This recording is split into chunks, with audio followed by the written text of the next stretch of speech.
Assalamu alaikum урматтуу Аллахка ыйман келтирген урматтуу мусулман бир туугандар. Аллахка эң жакын болгон учур кайсыл? Пенде кайсыл убактарда Роббисине жакын абалда болот деп сурагандарга Аллахтын элчиси Мухаммад саллаллаху алейхи ва саллям өзү мындайча жооп айтат. Aqrabu ma yakunul abdu min rabbihi wa huwa sajid. Пенде сажда кылганда Роббисине эң жакын абалда болот. Fa akthiru du'a. Саждада көп дуа кылгыла деп айтат пайгамбар саллаллаху алейхи ва саллям. Сахих Муслим.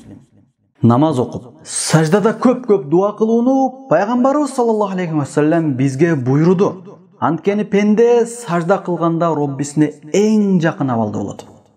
Дуалардын кабыл болушуна себеп боло турган мустахаб убакыт жана эң жакшы дуа сажда кылган учурда кылынган дуалар. Намазга бекем бололу жана Аллахтан сурап көп дуа кылалы.